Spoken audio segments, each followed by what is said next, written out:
Bienvenidos a China en Foco. Mi nombre es Julián Bertone. Muerte por donación de órganos.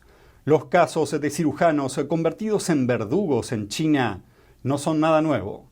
Pero es la primera vez que un médico chino da un paso al frente con su nombre real para relatar una historia muy personal, acompañada de un profundo horror.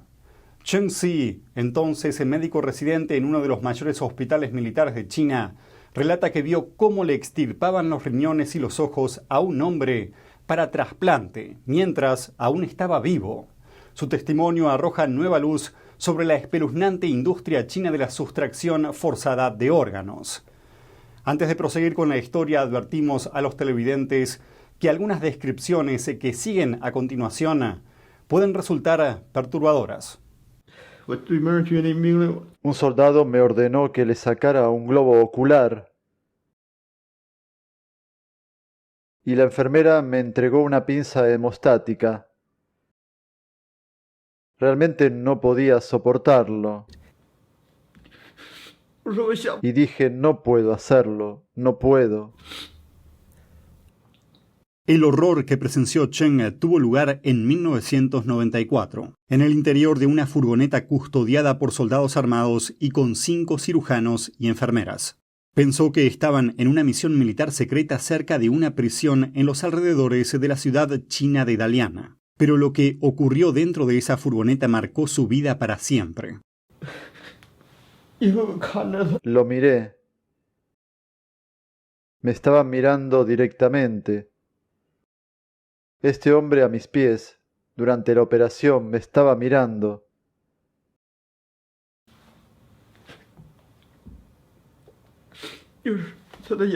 Sus ojos se movían.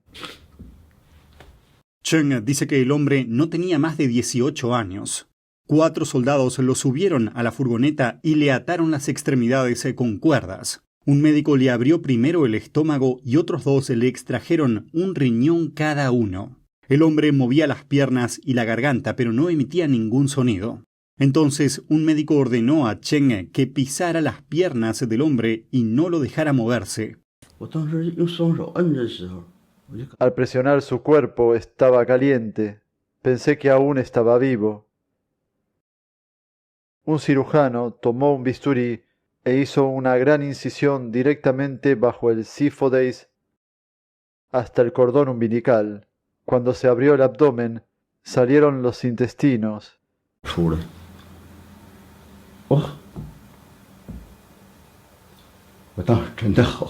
Y me quedé realmente aterrorizado. Otro cirujano apartó los intestinos y extrajo un riñón. Luego otro sacó el segundo riñón. La enfermera jefe colocó rápidamente ambos riñones en una caja con temperatura controlada. A continuación, ordenaron a Chen que le sacara los ojos al hombre, pero estaba demasiado descompuesto para hacerlo. En su lugar, otro médico llevó a cabo el procedimiento con rapidez. El cuerpo del hombre, ahora inmóvil, fue introducido en una bolsa de plástico negra y se lo llevaron los soldados. Los órganos se trasladaron al Hospital General de la Región Militar de Shenyang, donde Chen hizo su residencia. Un equipo que esperaba allí utilizó los órganos en operaciones de trasplante. Para entonces, el procedimiento hacía tiempo que había terminado. Pero para Chen, la inquietante imagen de aquellos ojos exorbitados y aterrados no dejaba de atormentarlo. En la cena de la noche anterior a la operación, un oficial presentó al chico, que tenía menos de 18 años. Sus padres pagaron 10.000 yuanes para conseguirle una plaza en el ejército.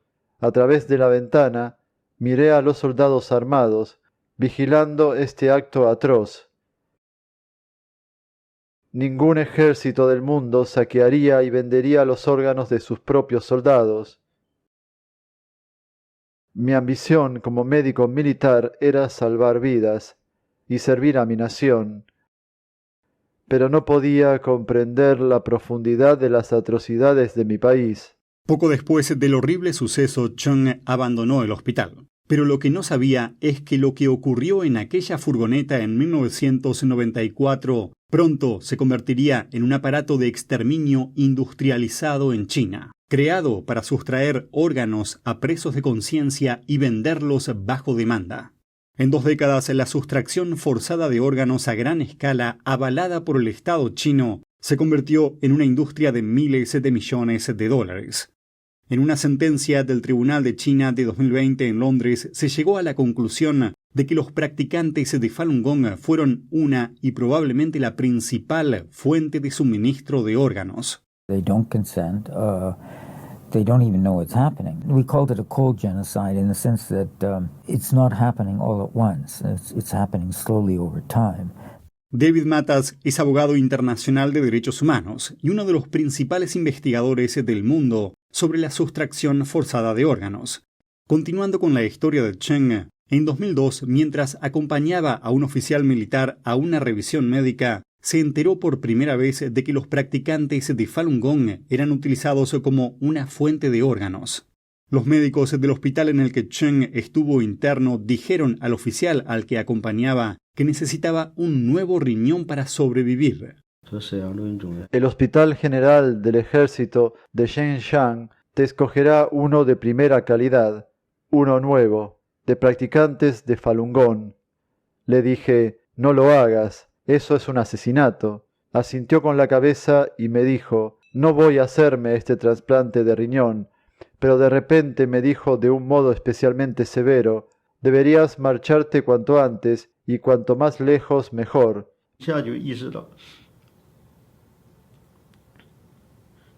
Me di cuenta de que podrían silenciarme si la historia se conocía. Otro conocido ayudante de funcionarios en el núcleo del órgano de dirección más elitista de China le contó a Cheng algo aún más estremecedor. Durante su visita le dije que la persecución a Falun Gong en el noreste de China era bastante severa. Parecía atento, pero guardó silencio. Pero antes de que nos separáramos, me dijo de repente que los practicantes de Falun Gong, incluidos menores de edad, estaban siendo retenidos en el patio trasero de la Oficina Provincial de Seguridad Pública de Hubei, en la provincia de Wuhan. Dijo que estuvo allí. Luego se marchó bruscamente. En ese momento me dije, tengo que irme al extranjero. Cheng añade que para aumentar las ganancias de los trasplantes, los militares establecieron pasajes verdes en los aeropuertos para facilitar el transporte rápido de órganos por todo el país. También afirma que las unidades de enfermedades infecciosas de los hospitales militares se convirtieron en guaridas para la sustracción forzada de órganos. Para evitar que los ciudadanos se conviertan en cómplices, legisladores de Estados Unidos tomaron medidas para impedir que los estadounidenses hagan turismo de trasplantes a China. Pero Matas afirma que la matanza de presos de conciencia para obtener sus órganos todavía continúa. They're continuing to advertise transplant tourism.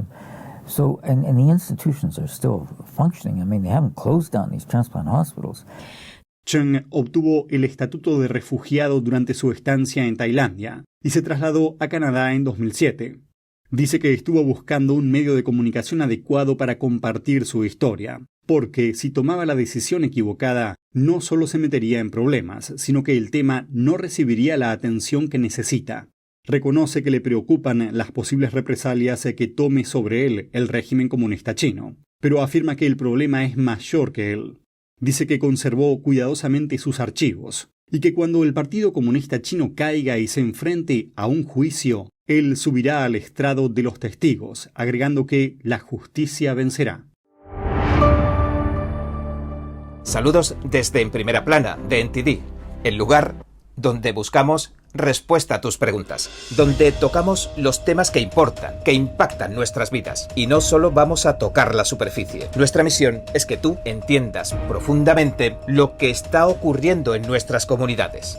Estamos aquí para que no te pierdas lo importante.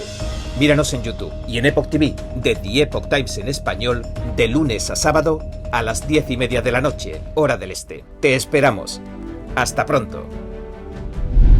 Van a ser 24 años desde que el Partido Comunista Chino prohibió a la disciplina de meditación espiritual Falun Gong y comenzó a perseguir a sus practicantes en todo el país. Hablamos con un practicante de la disciplina que estuvo en un campo de concentración para saber qué vivió en su interior y qué tuvo que soportar por no querer renunciar a sus creencias. La situación era realmente de vida o muerte. ¿Merece la pena renunciar a mi vida por la justicia? Esta es la pregunta que se hizo Steven Yu cuando el Partido Comunista Chino comenzó su campaña de persecución contra Falun Gong el 20 de julio de 1999.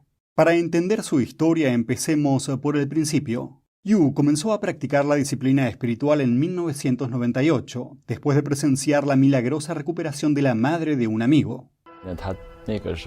La señora San estaba en un estado crítico, tenía una hernia de disco cervical y estaba al borde de la muerte. Fui a visitarla porque quería despedirme de ella, pensando que sería la última vez que nos veríamos, pero para mi sorpresa, irradiaba salud. Prácticamente saltó cuando la vi y me dio el libro Chuan Falun. Chuan Falun es el libro principal de enseñanzas de la práctica de Falun Dafa. Cuando se publicó en 1996, se convirtió en un bestseller nacional en China. Sentí que era algo que estuve buscando toda mi vida. Cuando estaba en la facultad ya pensaba en esto. Mis estudios eran muy intensos en aquella época y me preguntaba si mi vida sería siempre así. Me pregunté, ¿por qué me esfuerzo tanto en mis estudios? ¿Es para lograr algún puesto de trabajo elevado? ¿O para hacerme rico? Pero después de leer Chuan Falun, llegué a comprender el verdadero propósito de la vida, es decir, mejorarse a uno mismo y eventualmente regresar al lugar de donde venimos, al cielo. La disciplina se extendió rápidamente por todo el país. En 7 años se calcula que entre 70 y 100 millones de personas la practicaban, convirtiéndola en una de las mayores comunidades espirituales de China. Pero en 1999 el régimen comunista consideró que la popularidad de la práctica era una amenaza para su poder y lanzó una brutal campaña de persecución contra Falun Gong.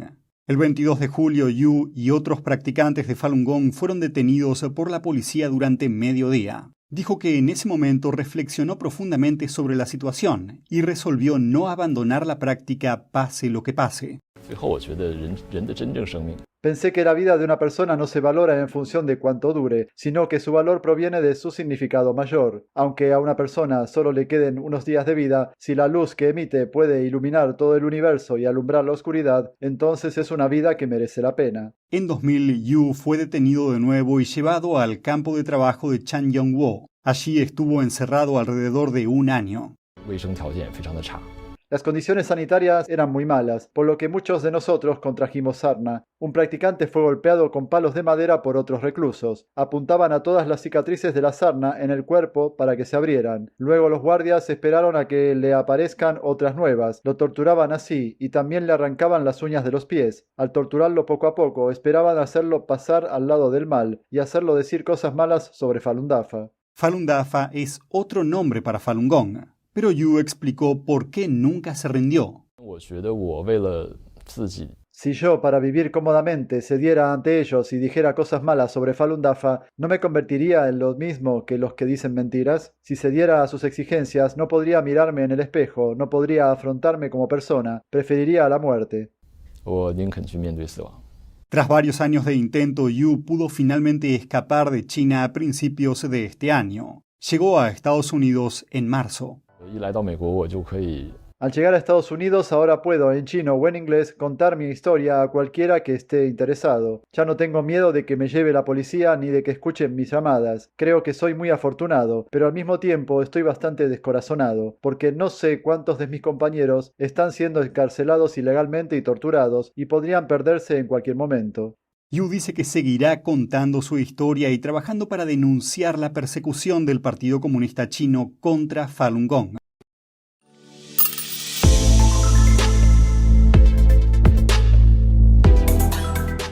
Y recientemente Rusia también prohibió ciertos materiales informativos sobre Falun Gong y sobre la realidad que enfrenta la disciplina en China.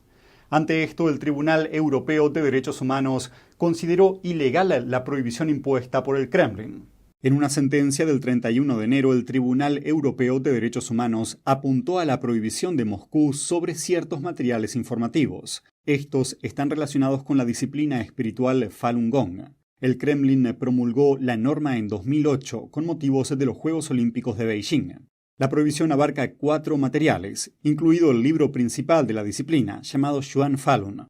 Rusia también prohibió 2 folletos que se usan para difundir y dar a conocer la práctica y que exponen las violaciones del régimen chino contra los derechos humanos, además de un reportaje de investigación que trata sobre la sustracción forzada de órganos del régimen chino.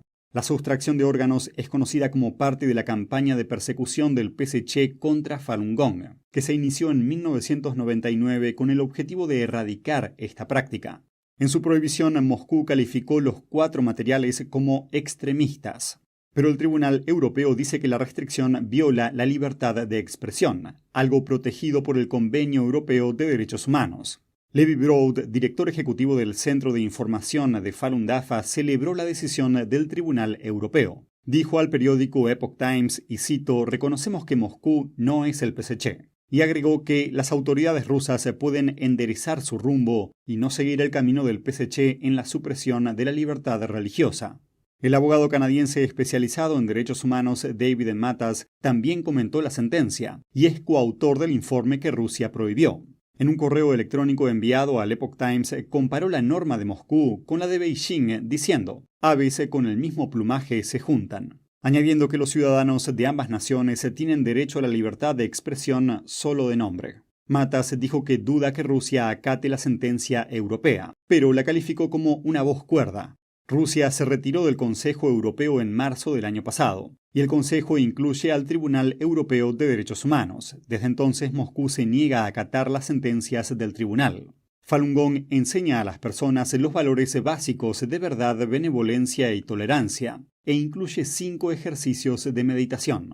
La represión nacional de esta disciplina por parte del PSC continúa hoy en día, y los practicantes de Falun Gong en Rusia también sufren presiones por sus creencias. Uno de los temas más preocupantes relacionados con la persecución a Falun Gong es la sustracción forzada de órganos a la que se somete a los practicantes arrestados. Sin embargo, en China los hospitales se jactan de sus logros y avances en este campo. Pero hay sospechas recientes de que esta práctica inhumana podría llegar mucho más lejos de lo que se pensaba. Ahora el régimen comunista chino tiene los ojos puestos en los recién nacidos.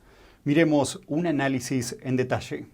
Un artículo publicado en la revista American Journal of Transplantation despierta inquietudes. Se basa en 2 trasplantes de riñón de recién nacidos en un hospital de Shanghái, ambos realizados a velocidades inconcebibles. En un caso, los padres supuestamente consintieron la donación de órganos un día después del nacimiento del niño. En otro caso, fue después de que el corazón de un bebé fallara al 3er día de nacer. En el caso de los riñones, estos permanecen viables para el trasplante menos de 36 horas fuera del cuerpo. Esto significa que el hospital completó las intervenciones quirúrgicas en los 5 días siguientes al nacimiento de los niños, incluidas todas las pruebas de compatibilidades necesarias. A modo de comparación, normalmente antes de un trasplante se tarda entre 1 y 14 semanas en comprobar la compatibilidad entre el donante y el receptor. El procedimiento suele incluir la tipificación sanguínea y tisular, así como una prueba cruzada.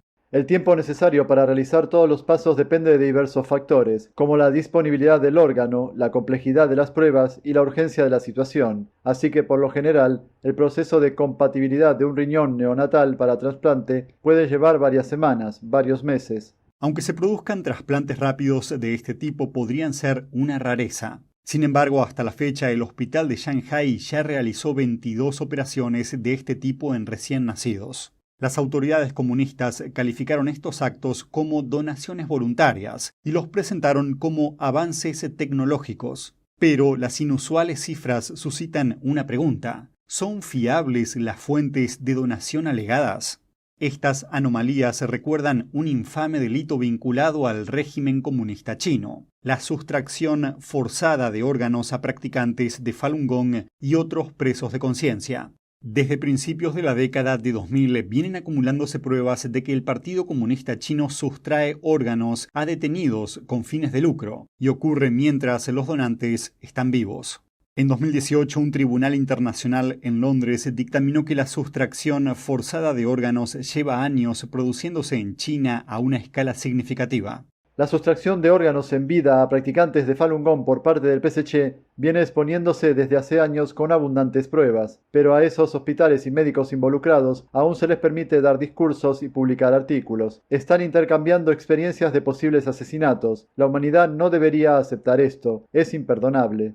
Falun Gong es una práctica espiritual basada en los principios de verdad, benevolencia y tolerancia. Desde 1999, el PSC lleva a cabo una campaña de persecución contra los practicantes de esta disciplina de meditación. Hasta la fecha se cree que millones de ellos fueron encarcelados, torturados o incluso asesinados por negarse a renunciar a sus creencias. El 96% de los medios de comunicación en Estados Unidos pertenecen a solo un puñado de corporaciones. The Epoch Times es diferente porque es independiente, valiente y veraz.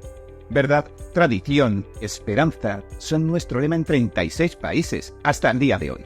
Usted, nuestra comunidad hispana en Estados Unidos, es nuestra prioridad. Le traemos cobertura exclusiva de temas como el voto latino, la seguridad fronteriza, la infiltración comunista en Occidente y mucho más. Sin sesgos, solo los hechos porque valoramos la verdad.